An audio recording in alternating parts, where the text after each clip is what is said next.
In normal English word construction, the use of the prefix trans, according to the Latin, originally simply means beyond, as in transatlantic, or lying beyond the Atlantic, or transcendent, as in transcendent worth, lying beyond the typical worth.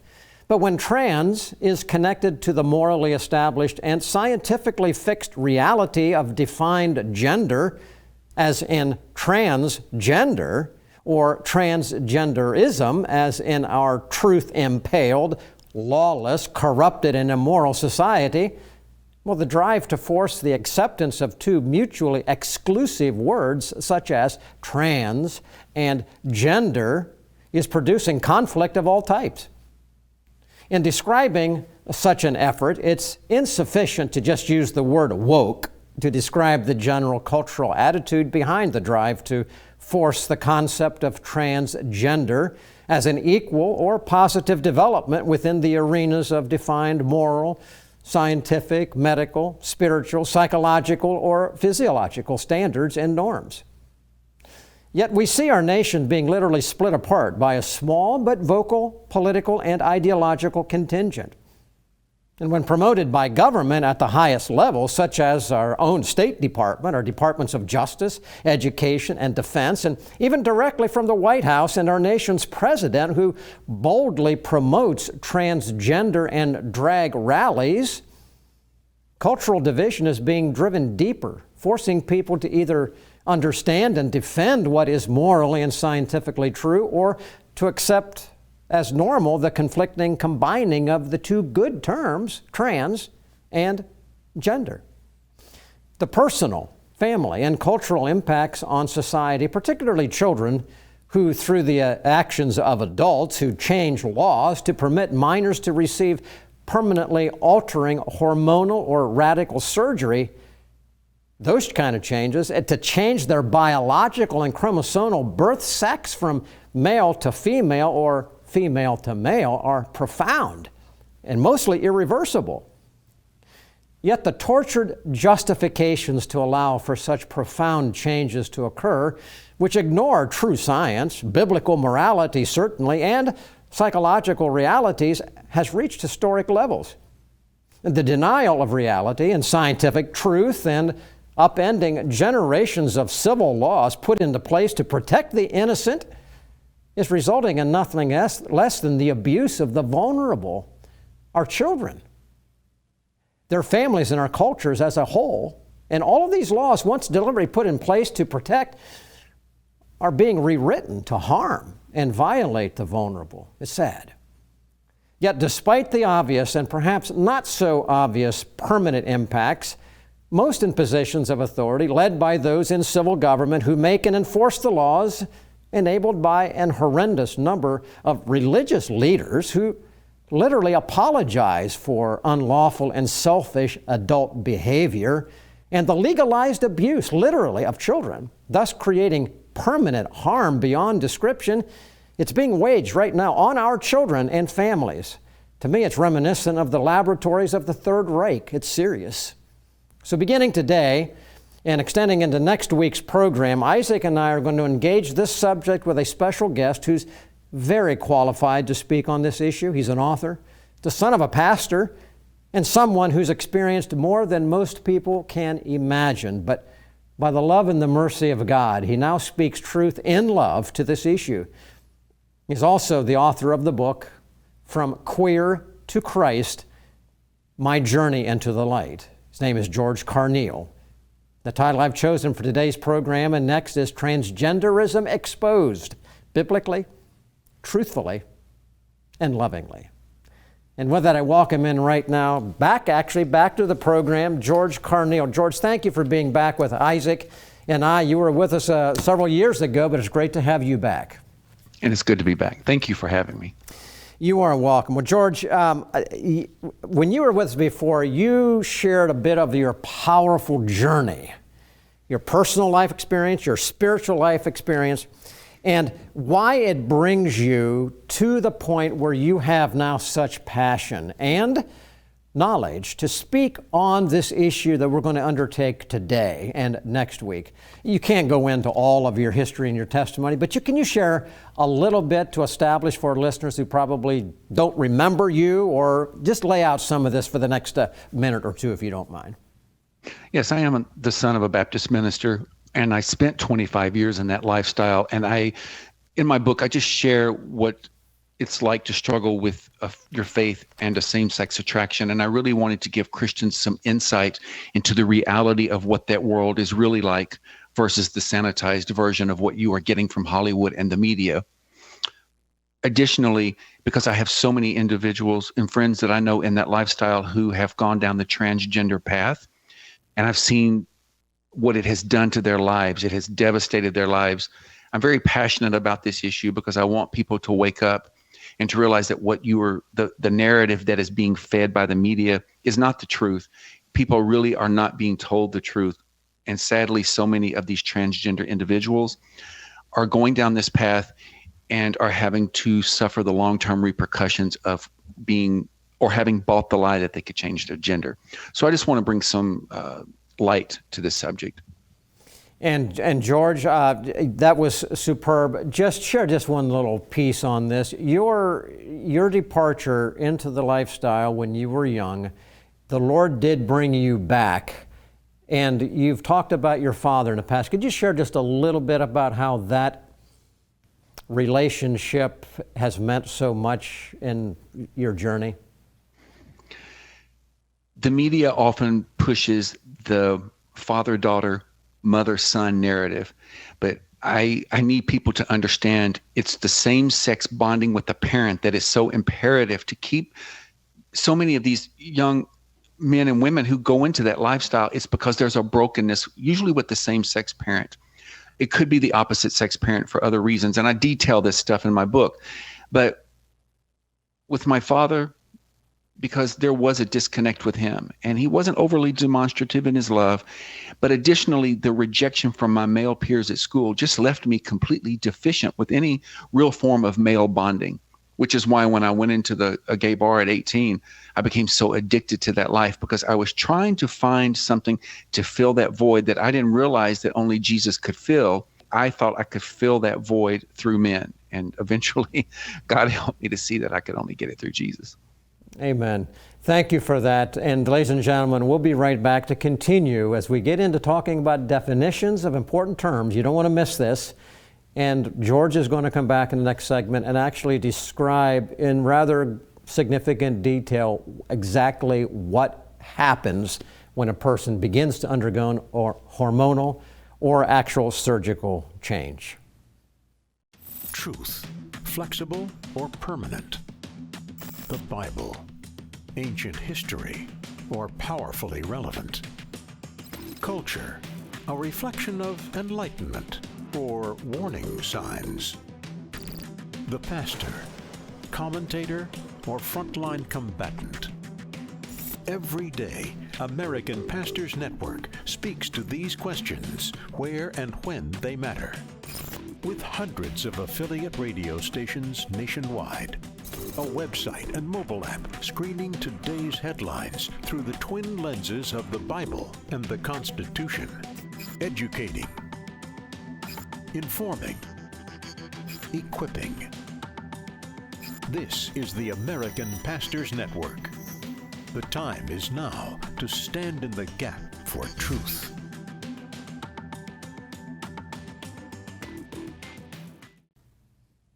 Welcome back to Stand in the Gap as we talk today, our program, part one of Transgenderism Exposed, Biblically, Truthfully, Lovingly. We have a return guest with us, George Carneal. And George, as we talk about transgenderism, I'm thinking back to about 15, 16 years ago. I was working in social work and things before I got into teaching in the public schools. And this was long before people would introduce themselves with their pronouns and get upset if you misgendered them. But I remember working with some troubled youth who were going through gender dysphoria and things. I remember working with some middle-aged men who were transvestites, and they would dress in women's clothes even though they were heterosexual men. And I found the whole thing very confusing. And I think now, fast forward, it's becoming more mainstream and people are talking about it, but I think many of us still get confused by what we're actually talking about. So before we go into any more of this, would you mind just maybe giving us some definitions of some of the things we need to know if we're going to talk biblically about transgenderism? Okay, well, transgender is actually someone whose sexual identity or gender identity doesn't match the sex that they were assigned at birth. Transgenderism is really more of a person who's going to start living out being transgender, even if they don't go through the actual cross-sex surgery. Transsexual is actually someone who actually goes through the surgery and lives their life as a trans individual. Like you said, transvestite is usually men, and usually done in private, men who like to experiment and cross-dress in women's clothing, and some women can do it as well in terms of dressing like men. And then drag queen, of course, you'll hear, it's usually just gay men who dress kind of over the top as women, and it's merely just to entertain the crowd. So I hope that will give a little clarification about those words when they hear them and what they mean. I think that's really helpful, and because we hear about drag queens and this and that, and sometimes people think that's transgender, but it's not. It's helpful to understand the gender, the confusion that's going on for many of these folks. Yeah. George, drag queens are just gay men who. Okay, George, I will ask you just very quickly to do what we did on the radio before, because I think it's so important on these definitions. Just quickly give a restatement of the definitions of these key terms that you just gave. Okay, so transgender is someone whose their gender identity doesn't match, or they feel it doesn't match the sex that they were assigned at birth. A transsexual is someone who's actually living transgender because they've gone through the cross-sex surgery. Transvestite is typically men, and usually done in private, where they experiment cross-dressing into women's clothing, but they are very heterosexual. And then drag queens are usually very straight up just gay men who love just dressing as women, but very over the top in their appearance to merely entertain and perform before adult crowds in the gay community. Okay, thank you very much. And let's go move into this now. Defining the terms we'd like to do, that's important. Let's move now into describing the problem. Give description. All right, now if someone undergoes transgender, moving into that change, hormonal, surgical, for most people, they have no idea what that means. Lay out as detailed as you feel appropriate, George. Okay. What it is, so that our audience, who probably in most cases, again, have no idea really, understand what's actually taking place and why this is so serious. I want the audience to know they are unable to change their gender. It's nothing but plastic surgery, and these men and women who are going through it are nothing but guinea pigs. And understand, I have heard that the estimate is that for every trans individual that the medical community can get on that path, it's about $2 million each for the pharmaceutical company, because what they've done is they've now created lifelong patients. So if the male or female decides to take the cross-sex hormones, they have already started to increase the risk of strokes, heart attacks, and blood clots. For the women, once they have once they get on the testosterone, they have to have their ovaries removed, because I believe it increases the risk of ovarian cancer. Then, of course, they have their breast removed. And what the women aren't being told is the hundreds of thousands of dollars that it costs to do these surgeries, because there are multiple surgeries. Once they get ready to fashion the fake male genitalia, they literally have to shave the skin off of your arm. It looks like a chicken bone that has been cleaned, where you will literally just see the woman's bone. And they take the skin and they have to fashion this fake male genitalia. Then they have to have another surgery to have the pump put in. And there's no guarantee that they will ever even be able to urinate through that, because there could also be a risk to or damage to the urinary tract. In addition to that, they have to use a pump to get an erection. I don't even know how it will work in terms of the orgasm, but I have heard women state that when they have orgasms, and even the men as well, they've talked about the pain of not only the orgasm, but it has lasted for hours or even days, to the point of where they no longer want to have sex. For the men, when you have the male genitalia removed, the body sees it, the female genitalia, as an open wound, and now it's going to try to close it. And this is the danger for the men, because they have to use a device to dilate several times a day for an extended period of time, for a long period of time, to keep that open, because the body's trying to close it. Many of them have complained not only the pain of trying to keep that dilated, the frustration and the time that it takes to do it, but some of them have complained of getting the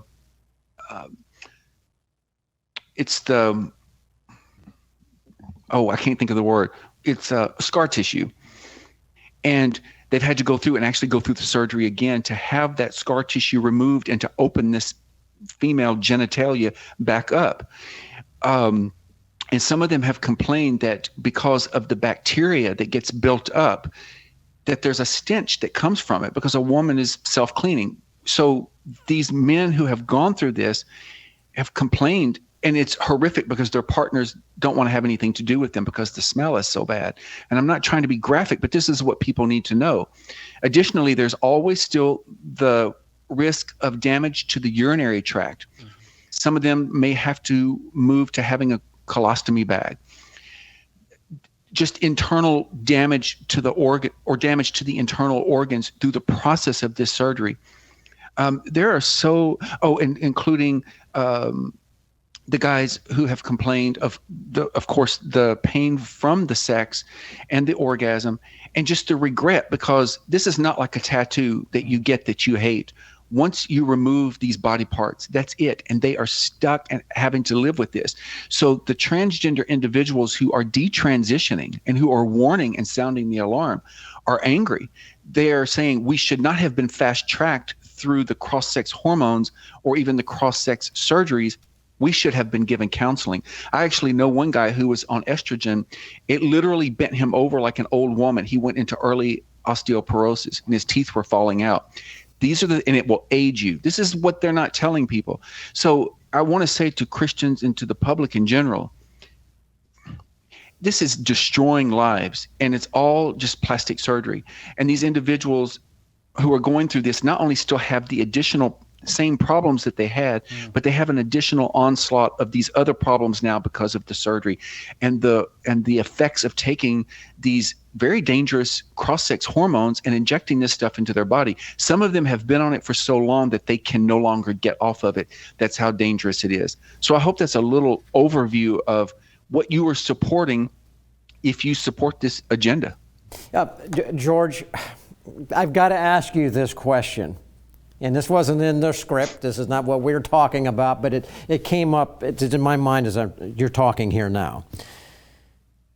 And that is, what causes otherwise responsible adults, be they doctors, physicians, workers in pharmaceutical companies, politicians, pastors, whoever, who are either promoting or not opposing what you described, which I find just, my heart breaks when I hear that. Why are they permitting and encouraging young people to go down this road and experience even a remote portion of what you're describing is horrendous? Why? Why is that happening? Well, for some, the doctors don't care. They're getting paid. So while these lives are destroyed, they're going home to their beach houses and their mansions and their Porsches. They could care less. They're getting rich off of this.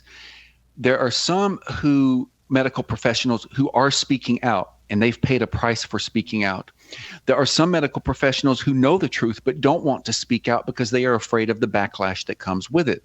And that goes for the counselors as well. Yes, you have some who don't care, and I've heard the stories where if a trans individual walks in, they will merely after one session say, yes, you're transgender. They will give them whatever paperwork is necessary to start fast tracking them through the cross-sex hormones and then the cross-sex surgeries. But there are some counselors who are in fear of being seen as transphobic for merely just trying to help these individuals see that you can't change your gender, but let's work through the gender dysphoria. Let's find out why it is that you want to change your body to match your mind instead of us trying to get your mind to match your body. And let's work through these. And that's why it is so critical for mental health counseling. I want to say to Christians, there is a remnant of these trans individuals who have been through some severe trauma. And if we get to those root core issues, they really need our prayers and our empathy and our compassion. But sadly, there's a large portion of this so-called trans community who's just jumping on the bandwagon. Because if the girl is a little bit tomboyish in her teen years, or if the boy is a little bit effeminate in his teen years, and someone merely suggests, well, you're a girl, you're supposed to be a boy, and boy, you're supposed to be a girl. They believe it. How can a child process this? Even when I was a teenager, I would dress up in my mom's clothes and put on her high heel shoes. And I wanted to be a girl. And I knew of another woman who was very tomboyish and loved doing boy things. But now that we are adults, she very much loves dressing as a woman and being a woman. And I love being a man. And the studies are that about 80% of the people who struggle with just gender dysphoria, if we will be patient as they get through their puberty, most of them will transition out of that and they will no longer have those feelings. That's why it is so imperative that people wait till they're at least 25 years old, till their minds are fully developed. They've had a time to get through their teen years, all of the hormone craziness that's going on, and to really get counseling and listen to the stories of the individuals who've gone down that path, to be more armed before going down this road and making a decision that is life altering, and you can't change it once it's done. And you couldn't have said that better. Ladies and gentlemen, we'll be right back for the closing of the program today. Stand in the Gap is produced and recorded in the studios of Lighthouse TV. Positively different.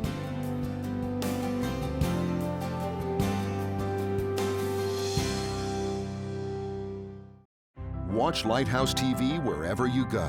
Available on Roku, Amazon Fire TV, and Apple TV.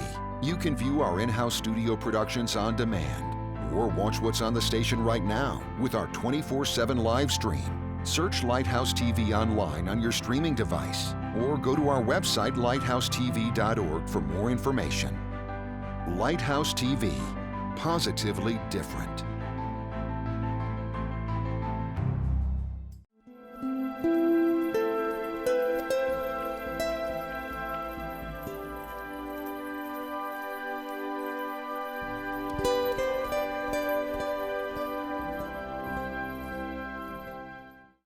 George, the Apostle Paul tells us in Romans 1 that he is not ashamed of the good news of Christ, and that it is the power of God to save us from everything.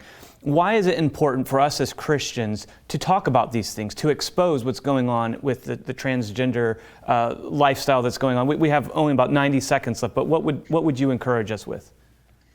We must speak the truth of God's word in love to these individuals, but also remind them that God does not make mistakes when assigning our gender. God does not make mistakes at all. And for anyone who supports this, it's important to understand that what you are basically doing is saying to God, you made a mistake and we're going to correct it. We must absolutely stand up against this agenda, but have such compassion for these individuals and tell them the truth of God's word in love, but also give them the warnings and sound the alarm about what it's really like for those individuals who've already gone down this path. To just merely get them to see, make an informed decision. Really think about what you're doing before you go down this path, and try to arm yourself with information. We must speak the truth to them. Even if they don't talk to us again, at least your conscience is clear of being able to say, I told you. George, thank you so much for what you have said today. Very clear, passion. You love the Lord. Thank you so much. And we look forward to you being back with us next week. And ladies and gentlemen, I want you to join us next week. This is only an introduction. Part 2 will be next week. And when we cover with George, he'll be back with us again. And we're going to get into the causes. How have we actually gotten to here as a culture Where once we used to protect our children, we now legally abuse them. Where once we rely on truth to inform people, we now withhold information from them. And then we'll get into solutions. Parents, what can you say to your children, your grandchildren? Pastors, what should you say? We'll deal with all of that in next week's program. So thank you for being with us today. And if you've watched us before, you've not communicated to us, it really would be helpful for Isaac and I and our team to be able to know that you are watching, what God is doing for you through this program.